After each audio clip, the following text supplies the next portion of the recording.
नमस्कार। आकाशवाणी से प्रस्तुत है समाचार संध्या।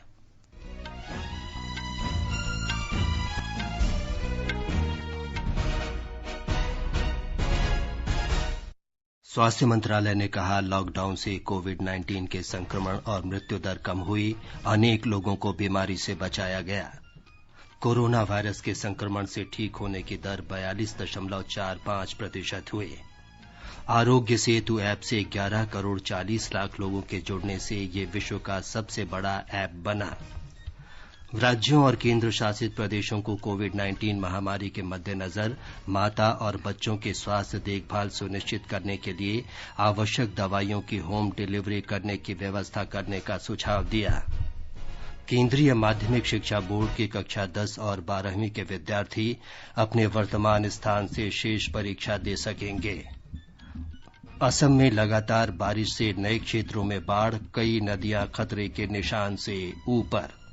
और शेयर बाजार में आज 3% का उछाल, सेंसेक्स में 996 अंक और निफ्टी में 286 अंक की बढ़त दर्ज की गई।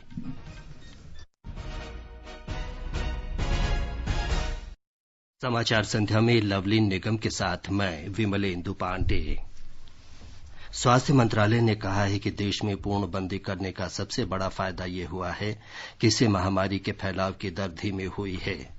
सांख्यिकी और कार्यक्रम कार्यान्वयन मंत्रालय के अनुसार पूर्णबंदी लागू करने से अनेक लोगों की मृत्यु और संक्रमण को रोका जा सका। इसके साथ ही पूर्णबंदी के दौरान देश में कोविड-19 से संबंधित विशेष बुनियादी ढांचे का विकास हुआ है, टीका अनुसंधान को बढ़ावा मिला है और आरोग्य सेतु ऐप के रूप में महामारी से पीड़ित लोगों के संपर्क में आए व्यक्तियों पर नजर रखने वाली प्रणाली सुदृढ़ हुई है। मंत्रालय ने कहा है कि केंद्र सरकार राज्यों और केंद्र शासित प्रदेशों के साथ कोविड-19 की रोकथाम, इसका फैलाव रोकने और रोगियों के प्रबंधन के लिए कई कदम उठा रही है। मंत्रालय ने कहा है कि कोविड-19 के लिए आवश्यक स्वास्थ्य संबंधी बुनियादी ढांचा लॉकडाउन के दौरान सुदृढ़ हुआ। देश में 900 से अधिक कोविड अस्पताल बनाए गए हैं, जिनमें 1,58,000 से अधिक आइसोलेशन बेड, 20,000 से अधिक आईसीयू बेड और करीब 70,000 ऑक्सीजन की सुविधा वाले बेड उपलब्ध हैं। केंद्र ने राज्यों और केंद्र शासित प्रदेशों को 1 करोड़ 13 लाख N95 मास्क और करीब 90 लाख पीपीई किट उपलब्ध कराए हैं। स्वास्थ्य मंत्रालय ने कहा है कि भारत में कोविड-19 महामारी की मृत्यु दर 2.86% है, जबकि विश्व स्तर पर इसकी औसत दर 6.36% है। स्वास्थ्य और परिवार कल्याण मंत्रालय के अनुसार देश में कोरोना संक्रमित 64,426 लोग उपचार के बाद स्वस्थ हो चुके हैं। स्वस्थ होने की दर 42.45% हो गई है। पिछले 24 घंटों के दौरान 3,935 लोग ठीक हुए हैं। इस दौरान 6,387 लोगों में संक्रमण की पुष्टि हुई। देश में कोरोना संक्रमित लोगों की संख्या 1,51,767 हो गई है। स्वास्थ्य मंत्रालय ने बताया है कि पिछले 24 घंटों में इस महामारी से 170 लोगों की मौत हो गई। कोविड-19 से मरने वालों की कुल संख्या 4,337 तक पहुंच गई है। स्वास्थ्य मंत्री डॉक्टर हर्षवर्धन ने कहा है कि आरोग्य सेतु ऐप कोरोना रोगियों के संपर्क में आए लोगों का पता लगाने वाला दुनिया का सबसे बड़ा ऐप हो गया है। उन्होंने कहा कि सिर्फ 40 दिन में 11 करोड़ 40 लाख लोग इससे जुड़े हैं। डॉक्टर हर्षवर्धन ने बताया कि ये ऐप सरकार, उद्योग और नागरिकों के बीच तालमेल का शानदार उदाहरण है। सरकार ने कोविड-19 के प्रसार को सीमित करने के हो रहे प्रयासों में मदद करने के लिए 2 अप्रैल को आरोग्य सेतु मोबाइल ऐप जारी किया। यह ऐप 12 भाषाओं में एंड्रॉयड और iOS प्लेटफॉर्म पर भी उपलब्ध है। पारदर्शिता, गोपनीयता और सुरक्षा आरोग्य सेतु ऐप के आधार स्तंभ है। ओपन सोर्स सॉफ्टवेयर पर भारत की नीति के अनुरूप अब आरोग्य सेतु के स्रोत कोड को एक खुला स्रोत बना दिया गया है। अब तक इस मंच से 9 लाख से अधिक उपयोगकर्ताओं को क्वारंटीन होने, सावधानी बरतने और परीक्षण में मदद मिली है। जिन लोगों को परीक्षण कराने के लिए कहा गया, उनमें से लगभग 24% में कोविड-19 के लक्षण पाए गए। सुपर्णा सेकिया के साथ भूपेंद्र सिंह, आकाशवाणी समाचार, दिल्ली। स्वास्थ्य मंत्रालय ने राज्यों और केंद्र शासित प्रदेशों को सलाह दी है कि वो कोरोना महामारी के कारण माता और बच्चों के स्वास्थ्य सुनिश्चित करने के लिए नियंत्रण क्षेत्र में कैल्शियम, जीवन रक्षक घोल, जिंक, गर्भ निरोधक और आयरन की गोलियों जैसी आवश्यक वस्तुओं की होम डिलीवरी की व्यवस्था करें। एक रिपोर्ट। मंत्रालय ने कहा है कि जच्चा बच्चा स्वास्थ्य, बच्चों और किशोरियों के स्वास्थ्य संबंधी पौष्टिक आहार की आपूर्ति को भी आवश्यक वस्तुओं से संबंधित सेवाओं में शामिल किया जाना चाहिए। इस संबंध में मंत्रालय की ओर से जारी दिशा निर्देशों में इस बात पर जोर दिया गया है कि कोविड-19 के बावजूद महिलाओं, बच्चों और किशोर किशोरियों के स्वास्थ्य से संबंधित महत्वपूर्ण सेवाओं को जारी रखा जाना चाहिए। मंत्रालय ने ये भी कहा है कि स्वास्थ्य अभियान के तहत दी जाने वाली विटामिन ए खुराक, डायरिया नियंत्रण पखवाड़ा, राष्ट्रीय कृषि उन्मूलन दिवस, एनीमिया के बारे में परामर्श जैसे अभियान स्थानीय स्थिति का ध्यान रखते हुए संचालित किए जाने चाहिए। इन अभियानों के लिए दवाओं के वितरण की वैकल्पिक व्यवस्था होनी चाहिए। स्वास्थ्य मंत्रालय ने कहा है कि कोरोना के सभी संदिग्ध और संक्रमित मामलों से संबंधित सेवाएं कोविड-19 सुविधा केंद्रों में उपलब्ध कराई जानी चाहिए। मंत्रालय ने कहा है कि इन सेवाओं के लिए कोविड-19 का परीक्षण कराना अनिवार्य नहीं है। इस संबंध में आईसीएमआर के दिशा निर्देशों का पालन किया जाना चाहिए। समाचार कक्ष से दीपिका शर्मा। ऊर्जा मंत्रालय के अंतर्गत सार्वजनिक क्षेत्र के केंद्रीय उपक्रम power finance corporation limited PFC ने अग्रिम पंक्ति के कोविड योद्धाओं को स्वच्छ और पौष्टिक भोजन उपलब्ध कराने के लिए एशिया की सबसे बड़ी खाद्य कंपनियों में से एक ताज सेट्स के साथ अनुबंध किया है। इस प्रयास के तहत पावर फाइनेंस कॉर्पोरेशन लिमिटेड नई दिल्ली के डॉ राम मनोहर लोहिया अस्पताल में कोविड-19 रोगियों के उपचार में लगे डॉक्टरों और अन्य चिकित्सा कर्मियों को डिब्बाबंद भोजन प्रदान करेगा। पीएफसी लिमिटेड ने राम मनोहर लोहिया अस्पताल के डॉक्टरों और चिकित्सा कर्मियों को उच्च गुणवत्ता और पौष्टिक भोजन की आपूर्ति के लिए ताज सेट्स को 60 दिनों की अवधि के लिए 64 लाख रुपए की वित्तीय सहायता प्रदान की है। इससे पहले पीएफसी ने कोविड-19 महामारी के खिलाफ लड़ाई में सहायता के लिए पीएम केयर्स फंड में 200 करोड़ रुपए का योगदान दिया था। केंद्रीय मंत्री डॉ जितेंद्र सिंह ने आज जम्मू कश्मीर में कोविड महामारी के कारण बड़ी संख्या में लोगों के केंद्र शासित प्रदेश में वापस लौटने और मामलों में बढ़ोतरी से उत्पन्न स्थिति की समीक्षा की। उन्होंने राष्ट्रीय स्वास्थ्य मिशन के निदेशक, जम्मू कश्मीर डिवीजन के स्वास्थ्य सेवाओं के निदेशकों और सभी जिलों के मुख्य चिकित्सा अधिकारियों के साथ वीडियो कॉन्फ्रेंस से समीक्षा की। स्वास्थ्य अधिकारियों ने डॉ जितेंद्र सिंह को प्रदेश में संक्रमण की स्थिति की बुनियादी जानकारी दी। उन्होंने ये भी बताया कि परीक्षण क्षमता को बढ़ाया गया है और प्रति 10 लाख में 10,000 से अधिक परीक्षण किए जा रहे हैं। डॉ सिंह को यह भी बताया गया कि सभी संक्रमित मामलों के संपर्कों के पता लगाने का काम बड़े पैमाने पर किया जा रहा है। डॉ जितेंद्र सिंह ने इन प्रयासों की सराहना की और स्वास्थ्य विशेषज्ञों को सलाह दी कि मामलों में बढ़ोतरी से घबराने की आवश्यकता नहीं है, क्योंकि केंद्र शासित प्रदेश जम्मू कश्मीर इस दिशा में उचित कदम उठा रहा है और प्रभावी ढंग से संगरोध सुविधाओं में इलाज किया जा रहा है। कोरोना संक्रमण के बढ़ते प्रभाव को देखते हुए चंपावत जिले के युवा जागरूकता फैलाने में जुटे हैं। लोहाघाट विकासखंड के ग्राम पंचायत रायकोट कुंवर के युवा गांव को कोरोना संक्रमण से बचाने के लिए हर रोज सैनिटाइजेशन का काम कर रहे हैं। इस गांव में रहने वाले प्रदीप बताते हैं कि बच्चों और बुजुर्गों को संक्रमण से बचाने के लिए युवाओं की टीम बनाई गई है।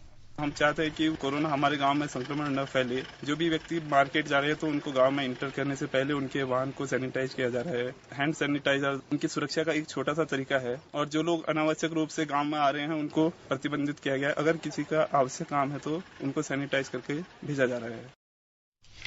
गांव के निवासी विजय बताते हैं कि गांव के प्रधान के नेतृत्व में युवा दल गांव में आने जाने वालों की निगरानी कर रहा है। हमारे जो प्रधान जी हैं बहुत इनके नेक विचार हैं कि इन्होंने गांव की सुरक्षा के लिए सब सोचा कि चलो यार थोड़ा सा मुहिम करते हैं ताकि गांव में बच्चे बुजुर्ग लोग सब सेफ रहे, ताकि बाहर से कोई बीमारी वगैरह नहीं आ पाए। सेफ यहाँ पे सैनिटाइजर वगैरह किया जा रहा है। तो ये प्रधान जी की एक मुहिम है जिसमें हम लोग सब साथ हैं। उत्तर प्रदेश में कोरोना के सक्रिय मरीजों की संख्या 2,790 हो गई है। पिछले 24 घंटों में 110 नए मामलों का पता चला है। राज्य के कानपुर शहर में कोरोना मरीजों की ठीक होने की दर सबसे ऊंची है। 90% मरीजों को स्वस्थ होने के बाद अस्पताल से छुट्टी दे दी गई है। प्रदेश में कोरोना के खिलाफ जारी जंग में कानपुर से अच्छी खबर आई है। पहले कानपुर उन शहरों में शामिल था जहां कोरोना वायरस तेजी से फैल रहा था और कोरोना पॉजिटिव मरीजों की संख्या 300 से ज्यादा थी। यहां तक कि मुख्यमंत्री योगी आदित्यनाथ ने भी अधिकारियों से 3 शहरों मेरठ, आगरा और कानपुर में विशेष ध्यान देने को कहा था, जहां कोरोना के मामले लगातार बढ़ रहे थे। लेकिन पिछले कुछ दिनों के भीतर लगभग 90% मरीज कानपुर में पूरी तरह ठीक होकर डिस्चार्ज हो चुके हैं और ये दर प्रदेश की रिकवरी दर से काफी अधिक है, जो कि लगभग 59% है। कानपुर के जिलाधिकारी ब्रह्मदेव राम तिवारी ने आकाशवाणी को बताया कि वायरस के फैलने की रफ्तार अब कम हुई है और 2 दर्जन से ज्यादा पॉजिटिव केस ही अब अस्पतालों में है, जो कि एक अच्छा संकेत है। इस बीच प्रदेश में लगभग 1500 ट्रेनों के माध्यम से 20 लाख से अधिक प्रवासी मजदूर दूसरे राज्यों से पहुंच चुके हैं। गोरखपुर जिले में पूरे देश में सबसे ज्यादा 208 ट्रेनें मजदूरों को लेकर पहुंची हैं। सुशील चंद्र तिवारी, आकाशवाणी समाचार, लखनऊ। नागरिक उड्डयन मंत्री हरदीप सिंह पुरी ने कहा है कि घरेलू यात्री विमान सेवाएं शुरू होने के दूसरे दिन देश भर के हवाई अड्डों से 62,641 लोगों को विभिन्न स्थानों पर पहुंचाया गया। उन्होंने कहा कि सभी हवाई अड्डों का कामकाज सुचारू रूप से चला और केवल 6 उड़ानों का समय बदलना पड़ा। पश्चिम बंगाल में यात्री विमान सेवाएं कल से शुरू हो जाएंगे। वंदे भारत मिशन के अंतर्गत सोमवार तक विभिन्न देशों से 158 उड़ानों से 30,000 से अधिक लोग स्वदेश लौट चुके हैं। नागरिक उड्डयन मंत्री हरदीप सिंह पुरी ने कहा कि भारत से 164 उड़ानों से 10,000 से अधिक विदेशी नागरिक वापस गए हैं। उन्होंने बताया कि वंदे भारत मिशन के अंतर्गत मध्य जून तक 49,000 और यात्रियों का आवागमन होगा। वंदे भारत अभियान के तहत 10 विशेष उड़ानों से प्रवासी भारतीय खाड़ी के देशों और कुछ अन्य देशों से आज केरल पहुंच रहे हैं। मेघालय में अब तक 10,151 लोग देश के विभिन्न हिस्सों से अपने घर लौट चुके हैं।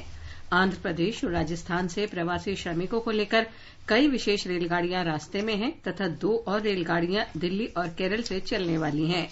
मुख्यमंत्री कोनरड संगमा ने पत्रकारों को बताया कि लौटने वाले सभी व्यक्तियों का 3 स्तर पर परीक्षण किया जाता है और राज्य में कोविड-19 के बढ़ते मामलों के मद्देनजर नियम और प्रक्रिया का सख्ती से पालन किया जा रहा है। मुख्यमंत्री ने कहा कि मेघालय किसी भी स्थिति से निपटने के लिए पूरी तरह तैयार है। पश्चिम बंगाल में अंतर जनपदीय सरकारी सेवाएं आज से शुरू हुई। राज्य परिवहन विभाग के सूत्रों ने बताया कि सुरक्षित दूरी रखते हुए प्रत्येक बस में केवल 20 यात्रियों की अनुमति है। मास्क और हैंड सैनिटाइजर का इस्तेमाल अनिवार्य किया गया है। कोलकाता, बागडोगरा और अंदल हवाई अड्डे से घरेलू उड़ानों का परिचालन कल से शुरू हो जाएगा। केंद्रीय मंत्री और भाजपा के वरिष्ठ नेता रविशंकर प्रसाद ने कांग्रेस नेता राहुल गांधी की कड़ी आलोचना करते हुए कहा है कि वे कोविड-19 महामारी से लड़ाई में देश के संकल्प को कमजोर करने की कोशिश कर रहे हैं। श्री प्रसाद ने नई दिल्ली में संवाददाताओं से बातचीत में आरोप लगाया कि श्री गांधी राष्ट्र को गुमराह कर रहे हैं। राहुल गांधी के बारे में विस्तार से बताना चाहता हूं। देश का संकल्प उन्होंने कैसे कमजोर करने की कोशिश की। Spreading negativity, working against the nation during crisis. तीसरा, हंग्री फॉर फॉल्स क्रेडिट। चौथा, से one thing does something else. और 5वां है मिस इन्फॉर्मेशन और फेक न्यूज। श्री प्रसाद ने कहा कि कांग्रेस नेता ने पहले कहा था कि पूर्णबंदी कोविड-19 का समाधान नहीं है, लेकिन इसके विपरीत पंजाब और राजस्थान में लॉकडाउन लगाया गया। महाराष्ट्र ने 31 मई तक लॉकडाउन बढ़ा दिया। श्री प्रसाद ने कहा कि श्री गांधी ने एनडीए सरकार पर निराधार आरोप भी लगाया था कि श्रमिक विशेष रेलगाड़ियों में मजदूरों से किराया वसूला जा रहा है। उन्होंने कहा कि सरकार ने कई बार स्पष्ट किया है कि मजदूरों से किराया नहीं लिया जा रहा है। श्री प्रसाद ने कहा कि श्री राहुल गांधी ने आरोप लगाया था कि आईसीएमआर ने खरीद में गड़बड़ी की है, इसलिए संस्थान को पहली बार स्पष्ट करना पड़ा कि उसने ऐसी कोई खरीद नहीं की है। श्री गांधी ने राजनीतिक विरोध में ऐसे संगठनों पर झूठे आरोप लगाए। हिमाचल प्रदेश में भारतीय जनता पार्टी के प्रदेश अध्यक्ष राजीव बिंदल ने आज अपने पद से त्यागपत्र दे दिया। हाल में स्वास्थ्य सेवा निदेशालय में रिश्वतखोरी के मामले में भाजपा का नाम आने पर नैतिकता के आधार पर उन्होंने त्यागपत्र देने की बात कही है। डॉ बिंदल ने पार्टी के राष्ट्रीय अध्यक्ष जगत प्रकाश नड्डा को अपना त्यागपत्र सौंपा। ये समाचार हमारी वेबसाइट newsonair.com, हिंदी और हमारे mobile app news on AIR पर भी उपलब्ध हैं।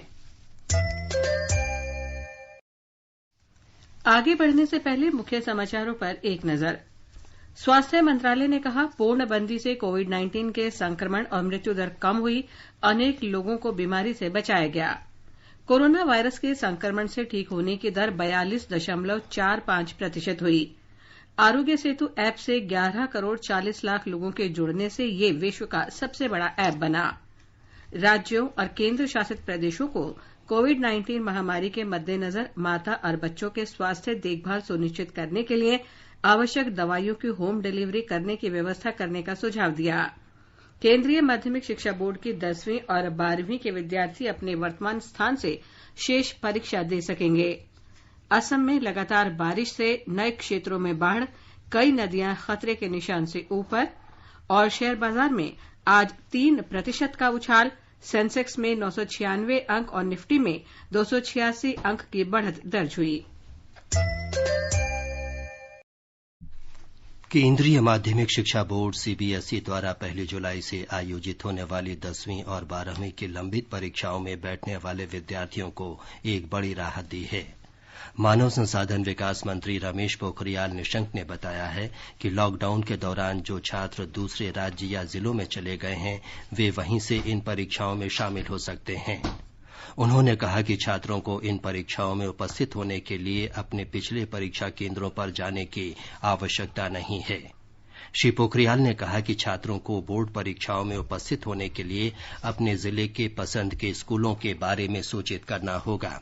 इसके बाद सीबीएसई स्कूलों के साथ समन्वय स्थापित करके छात्रों को नए परीक्षा केंद्रों की जानकारी देगा। मानव संसाधन विकास मंत्री ने कहा कि सरकार छात्रों के लिए हर संभव व्यवस्था करने के लिए लगातार काम कर रही है ताकि छात्र बिना किसी परेशानी के परीक्षा दे सकें। आकाशवाणी का समाचार सेवा प्रभाग विशेषज्ञों की सलाह श्रृंखला में आपको कोविड-19 महामारी के बारे में वरिष्ठ चिकित्सकों की राय से अवगत कराता है। आकाशवाणी से बातचीत में अखिल भारतीय आयुर्विज्ञान संस्थान एम्स के रूमेटोलॉजी विभाग के अध्यक्ष डॉ उमा कुमार ने कहा कि लॉकडाउन देशभर में कोरोना वायरस की रोकथाम में बहुत कारगर साबित हुआ है। लॉकडाउन इंडिया में बहुत ही इफेक्टिव रहा है इस वायरस का स्प्रेड स्लो डाउन करने में, और जिससे कि जो पीक आनी थी उसका मतलब है कि जहाँ पे केसेस बहुत ज्यादा होते और जो हमारा इंडियन हेल्थ इंफ्रास्ट्रक्चर है, हेल्थ सिस्टम है, वो कम्प्लीटली कोलैप्स हो जाता, जैसे कि आप देख रहे हैं यूएस और यूरोपियन कंट्रीज में हुआ है। और लॉकडाउन ने पूरा वक्त दिया जिससे कि जो हेल्थ इंफ्रास्ट्रक्चर है उसको बिल्टअप कर सके। जानी मानी फिल्म अभिनेत्री सोनम कपूर ने लोगों से लॉकडाउन के दौरान सरकार के सभी दिशा निर्देशों का पालन करने की अपील की है। कोरोना वायरस के चलते मेरी आप सबसे अपील है कि अपने तथा दूसरों के बचाव के लिए कुछ चीजों का ध्यान रखें। जब तक बहुत आवश्यक ना हो तब तक ट्रेन से गैर जरूरी यात्राएं ना करें। रेलवे स्टेशन और प्लेटफॉर्म पर जहां अधिक भीड़ होती है वहां इन्फेक्शन फैलने का खतरा भी अधिक होता है। इसलिए अपनी तथा दूसरों की सुरक्षा के लिए इन स्थानों पर जाने से बचे तथा अपने ट्रेन यात्राओं को पोस्टपोन कर दे। आप जहां भी हैं वहीं रहिए। विभिन्न माध्यमों से फैलाई जा रही फेक न्यूज यानी भ्रामक समाचारों से सचेत करने के प्रयास में आकाशवाणी आपको सच्चाई से अवगत कराती है। सोशल मीडिया और कुछ समाचार चैनलों पर प्रसारित एक वीडियो में एक बच्चे को उसके मृत मां के साथ एक रेलवे स्टेशन पर दिखाया गया है। भारतीय रेलवे ने स्पष्ट किया है कि महिला के परिवार ने 23 मई को गुजरात के अहमदाबाद से बिहार के कटिहार तक की रेल यात्रा करने से पहले ही उसके बीमार होने की पुष्टि की थी। रेलवे ने कहा है कि निधन के बाद उसके परिवार ने 25 मई को उसके शव को मुजफ्फरपुर रेलवे स्टेशन पर ही छोड़ दिया।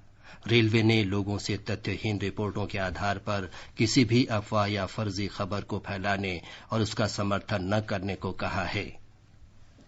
केंद्रीय वित्त मंत्री निर्मला सीतारामन ने आज नई दिल्ली में वीडियो कॉन्फ्रेंसिंग के माध्यम से न्यू डेवलपमेंट बैंक एनडीबी के संचालक मंडल की विशेष बैठक में भाग लिया। उन्होंने बुनियादी ढांचे के विकास के वित्त पोषण में एनडीबी के योगदान की सराहना की।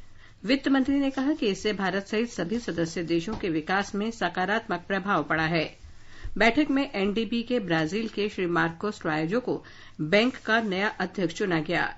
वित्त मंत्री ने बैंक के निवर्तमान अध्यक्ष केवी कामत को 2014 में ब्रिक्स नेताओं के दृष्टिकोण को साकार करने सहित अन्य कार्यों में उनकी भूमिका की प्रशंसा की।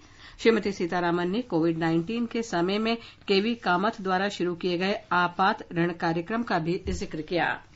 वाणिज्य मंत्री पीयूष गोयल ने कहा है कि आत्मनिर्भर भारत अभियान की अवधारणा समाज के सभी वर्गों की देखभाल करने, उनके पोषण तथा राष्ट्र को एकजुट करने से जुड़ी है। श्री गोयल ने वीडियो कॉन्फ्रेंस के माध्यम से उद्योग और व्यापार संघों के साथ बैठक में आज ये बात कही। उन्होंने कहा कि आत्मनिर्भर भारत अभियान से देश के 130 करोड़ नागरिकों के बीच एकता की भावना पैदा होगी और इसको भारतीय कंपनियों का पूर्ण समर्थन रहेगा।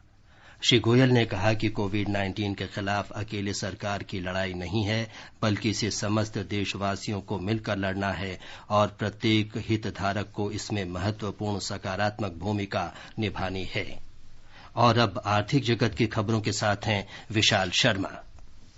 बैंकिंग और आईटी शेयरों में तेजी से घरेलू शेयर बाजारों में आज 3% से अधिक का उछाल आया। बंबई शेयर बाजार का सेंसेक्स 996 अंक बढ़कर 31,605 पर बंद हुआ। नेशनल स्टॉक एक्सचेंज का निफ्टी भी 286 अंक की बढ़त से 9,315 पर पहुंच गया। रुपया आज 5 पैसे कमजोर होकर $1 के मुकाबले 75 रुपए 71 पैसे के स्तर पर रहा। देशव्यापी पूर्णबंदी के कारण घरेलू सराफा बाजार बंद रहे और ब्रेंट कच्चे तेल के दाम घटकर $35.50 प्रति बैरल के आसपास रहे। भारत नेपाल के घटनाक्रम पर पूरी सतर्कता से निगाह रखे हुए है। सरकारी सूत्रों ने कहा है कि सीमा से संबंधित मामले बड़े संवेदनशील होते हैं और उन्हें एक दूसरे की संतुष्टि के अनुसार सुलझाने के लिए भरोसे और विश्वास की आवश्यकता होती है। सूत्रों ने यह भी कहा कि नेपाल में इस मुद्दे को लेकर एक बड़ी बहस जारी है, जिससे मुद्दे की गंभीरता और भारत और नेपाल के संबंधों को दिए जाने वाले महत्व का पता चलता है। सूत्रों ने कहा कि भारत स्थिति पर लगातार निगाह रखेगा। हमारे संवाददाता ने खबर दी है कि नेपाल में देश के मानचित्र को अद्यतन बनाने के लिए संवैधानिक संशोधन के बारे में पूर्व निर्धारित चर्चा को स्थगित कर दिया गया है। नेपाल सरकार ने हाल ही में देश का आधिकारिक संशोधित मानचित्र जारी किया था, जिसमें भारतीय क्षेत्र को अपने हिस्से में दिखाया गया था। असम के 9 जिलों में 3 लाख से अधिक लोग बाढ़ के प्रकोप का सामना कर रहे हैं। नदी के तटबंधों के टूटने और लगातार बारिश से कई और इलाकों में बाढ़ का पानी भर गया है। हमारी संवाददाता ने बताया है कि प्रशासन बाढ़ग्रस्त इलाकों में राहत और बचाव कार्य कर रहा है। असम के मुख्यमंत्री सर्बानंद सोनोवाल ने वरिष्ठ अधिकारियों के साथ आज गुवाहाटी में बाढ़ की स्थिति की समीक्षा की। पब्लिक हेल्थ इंजीनियरिंग मिनिस्टर रिहन देवारी ने कहा कि बाढ़ प्रभावित क्षेत्रों में साफ पेयजल उपलब्ध कराने के निर्देश दिए गए हैं। उन्होंने कहा कि राहत शिविरों में स्वच्छता और सफाई सुनिश्चित करने के लिए अत्यंत सावधानी बरती जा रही है। ग्वालपारा, नलबारी और तिनसुकिया जिलों में 16,000 से अधिक लोग अस्थायी राहत शिविरों में शरण लिए हुए हैं। राहत शिविरों में सोशल डिस्टेंसिंग नॉर्म्स का पूरी तरह से पालन किया जा रहा है। मानस प्रतिम शर्मा, आकाशवाणी समाचार, गुवाहाटी। राजस्थान में भीषण गर्मी पड़ रही है। चूरू आज लगातार तीसरे दिन सबसे गर्म स्थान रहा, जहां अधिकतम तापमान 49.6 डिग्री सेल्सियस तक पहुंच गया। हमारे संवाददाता ने खबर दी है कि राज्य के ज्यादातर शहरों का अधिकतम तापमान 44 डिग्री सेल्सियस से अधिक बना हुआ है। भीषण गर्मी के कारण राज्य में सामान्य जनजीवन बुरी तरह प्रभावित हुआ है। लोग घर से बाहर नहीं निकल रहे हैं। सुबह शाम को छोड़कर दिन भर सड़कें सूनी नजर आती हैं। चूरू समेत कई नगर पालिकाओं द्वारा आज सड़कों पर पानी का छिड़काव करवाया गया। सीमा सुरक्षा बल द्वारा सीमा पर गश्त दे रहे जवानों को लू से बचाने के लिए विशेष प्रबंध किए गए हैं। श्रीगंगानगर में आज पारा 48.9 डिग्री सेल्सियस, बीकानेर में 48 डिग्री सेल्सियस तथा कोटा में अधिकतम तापमान 47.2 डिग्री सेल्सियस दर्ज किया गया। मौसम विभाग ने कहा है कि प्रदेश के ज्यादातर हिस्से कल भी भीषण लू की चपेट में रहेंगे। हालांकि परसों थोड़ी राहत मिलने के आसार हैं। जितेंद्र द्विवेदी, आकाशवाणी समाचार, जयपुर। और अब एक नजर कल के मौसम के पूर्वानुमान पर। देश के उत्तर पश्चिम और मध्य भागों में भीषण गर्मी का प्रकोप जारी रहेगा। दिल्ली में अधिकतम तापमान 45 डिग्री सेल्सियस और न्यूनतम 28 डिग्री सेल्सियस के बीच रहेगा। मुंबई में आंशिक रूप से बादल छाए रहेंगे और शहर का तापमान 29 डिग्री सेल्सियस और 34 डिग्री सेल्सियस के बीच रहने का अनुमान है। दक्षिण की ओर चलें तो चेन्नई में आंशिक रूप से बादल छाए रहेंगे। तापमान अधिकतम 38 डिग्री सेल्सियस और न्यूनतम 29 डिग्री सेल्सियस के बीच बना रहेगा। कोलकाता में आमतौर पर बादल छाए रहेंगे। कहीं कहीं गरज के साथ बौछार हो सकती है। कोलकाता शहर में 34 डिग्री अधिकतम तापमान और न्यूनतम 28 डिग्री सेल्सियस रहने का अनुमान है। उत्तर की ओर जम्मू कश्मीर के मौसम का पूर्वानुमान है कि जम्मू में 41 डिग्री सेल्सियस तक तापमान जा सकता है। वहीं न्यूनतम तापमान 26 डिग्री सेल्सियस रहेगा। जम्मू में आमतौर पर आसमान साफ रहेगा। शाम के समय बादल रहने का अनुमान है। श्रीनगर में पारा 28 डिग्री सेल्सियस और 13 डिग्री सेल्सियस के बीच रहेगा और आंशिक रूप से बादल छाए रहेंगे। धूल भरी आंधी या हल्की बौछार होने की भी संभावना है। गिलगित में आमतौर पर आसमान साफ रहेगा। न्यूनतम तापमान 13 डिग्री सेल्सियस और अधिकतम 36 डिग्री सेल्सियस पर रहेगा। मुजफ्फराबाद में आसमान साफ रहेगा, लेकिन दोपहर या शाम के समय बादल छाए रहेंगे। पारा 18 डिग्री सेल्सियस से 38 डिग्री सेल्सियस के बीच रहने का मौसम विभाग का अनुमान है। चंद्रिका जोशी, समाचार कक्ष। वायुसेना ने आज हल्के लड़ाकू विमान तेजस के नए स्क्वाड्रन नंबर 18 फ्लाइंग बुलेट्स का शुभारंभ किया। वायुसेना प्रमुख एयर मार्शल RKS भदौरिया ने कोयम्बटूर के निकट सुलूर वायुसेना अड्डे में इसकी शुरुआत की। फ्लाइंग बुलेट्स आधुनिक बहुउद्देशीय लड़ाकू विमान तेजस के साथ संचालित होने वाली वायुसेना की दूसरी स्क्वाड्रन के रूप में काम करेगी। स्वास्थ्य मंत्रालय ने व्यक्तिगत सुरक्षा उपकरण PPE किट के महत्वपूर्ण घटक के रूप में आंखों की सुरक्षा के लिए उपयोग किए जाने वाले चश्मे को संक्रमण मुक्त करने और उसके दोबारा उपयोग करने के संबंध में परामर्श जारी किया है। इसमें कहा गया है कि भारतीय मानक ब्यूरो BIS के निर्देशों के अनुसार चश्मे को उचित तरीके से कीटाणु रहित करने के बाद दोबारा उपयोग किया जा सकता है। मंत्रालय ने कहा है कि चश्मे को हर बार प्रयोग के बाद इसका पुनर्मूल्यांकन किया जाना चाहिए। इसकी सफाई और कीटाणु रहित करने के लिए निर्माता के निर्देशों का पालन करने का भी परामर्श दिया गया है।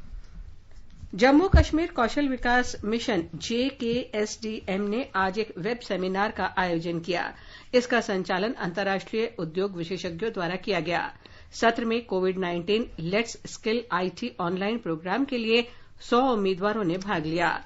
10 दिन का यह निःशुल्क कोविड-19 विशेष कौशल प्रशिक्षण कार्यक्रम इस महीने के 18 तारीख से शुरू हुआ था। इसमें उद्यमशीलता विकास, GST, सौंदर्य मेकअप, घरेलू इलेक्ट्रॉनिक उपकरणों की मरम्मत और रखरखाव, ग्राहक देखभाल जैसे कौशल सिखाए गए। कार्यक्रम का पहला बैच 28 मई को समाप्त होगा।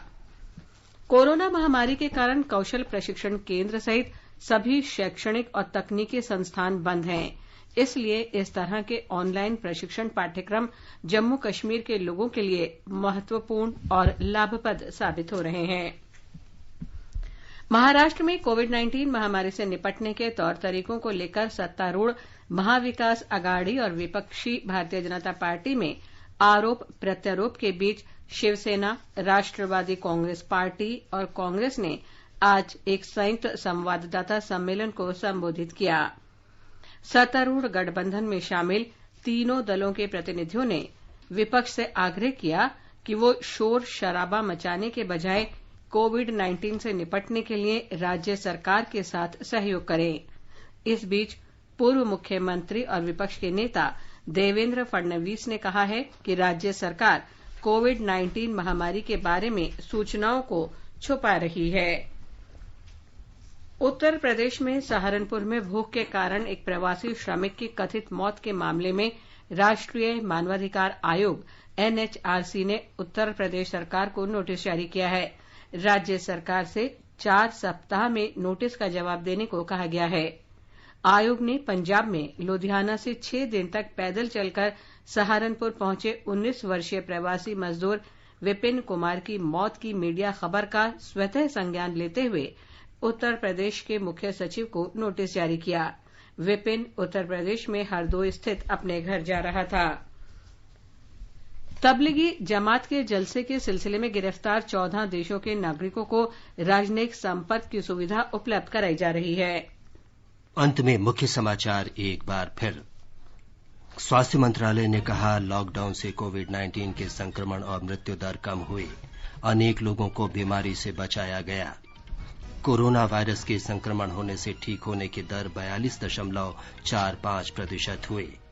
आरोग्य सेतु ऐप से 11 करोड़ 40 लाख लोगों के जुड़ने से ये विश्व का सबसे बड़ा ऐप बना। राज्यों और केंद्र शासित प्रदेशों को कोविड-19 महामारी के मद्देनजर माता और बच्चों की स्वास्थ्य देखभाल सुनिश्चित करने के लिए आवश्यक दवाइयों की होम डिलीवरी करने की व्यवस्था करने का सुझाव दिया। और केंद्रीय माध्यमिक शिक्षा बोर्ड के 10वीं और 12वीं के विद्यार्थी अपने वर्तमान स्थान से शेष परीक्षा दे सकेंगे। इसके साथ ही समाचार संध्या का ये अंक समाप्त हुआ। नमस्कार।